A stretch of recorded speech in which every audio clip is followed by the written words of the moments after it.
શિક્ષણના સોદાગર।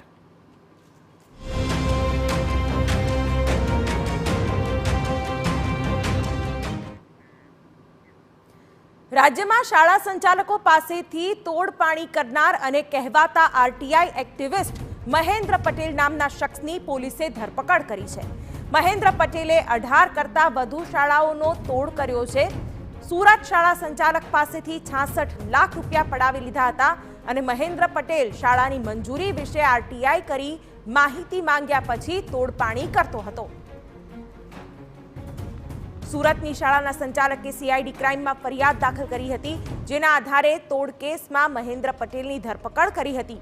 રાજ્યમાં શિક્ષણ માફિયાની ધરપકડ થતાં તોડબાજી કરતા લોકોમાં ફફડાટ ફેલાઈ ગયો છે। માહિતી અનુસાર તોડબાજ મહેન્દ્ર પટેલ સાથે કેટલાક પૂર્વ અધિકારીઓની પણ સંડોવણી છે, જેની કરોડોની બેનામી સંપત્તિનો પણ પર્દાફાશ થયો છે।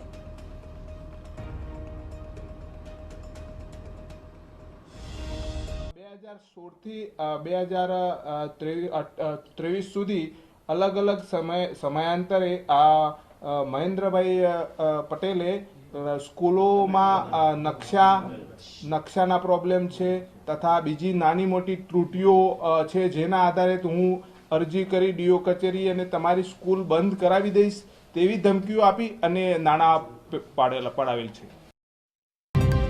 સીઆઈડી ક્રાઇમને મહેન્દ્ર પટેલ પાસેથી 400 થી વધુ ફાઇલો ઉપરાંત 1 કરોડથી વધુની રોકડ રકમ મળી આવી છે।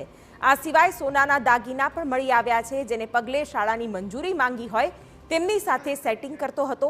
મહત્વનું છે કે 18 કરતાં પણ વધુ શાળાઓનો તોડ કર્યો હતો, જેમાં દક્ષિણ ગુજરાતની 12 કરતાં પણ વધારે શાળાઓએ તોડ કર્યો હતો। આટલા વર્ષોથી અમને હેરાન કર્યું, હજી સુધી અમારી અરજીઓ કોઈ સાંભળી નથી। તો એમને એવું કેવું થયું કે ભાઈ તમે ઉચ્ચ સ્તરીય તમારી અરજી લાવશું, તમારી પાસે પૂરતા ઠોસ પુરાવા હશે તો અમે ઉચ્ચ સ્તરીય લઈ જઈશું। એટલે પ્રફુલભાઈ પાનસરેના કહેવાથી સીઆઈડી ક્રાઇમ બ્રાન્ચે સપોર્ટ કર્યો અને ગૃહમંત્રી આપણા જે છે બરાબર એ ગૃહમંત્રી એ પણ આખી ટીમે પણ પૂરતો સપોર્ટ કર્યો અને સપોર્ટ કરી અને આજે અમારામાં હિંમત આવી અને અમે રજૂઆત કરી છે કે અમને પૂરતો ન્યાય મળે અને મારી સાથે ગુજરાતની અંદર જેટલી પણ સ્કૂલો સાથે આવી ઘટનાઓ બની છે એ પણ આગળ આવી અને પોતાના ન્યાયની માંગણીઓ કરે। કરી છે અને તેમની પાસે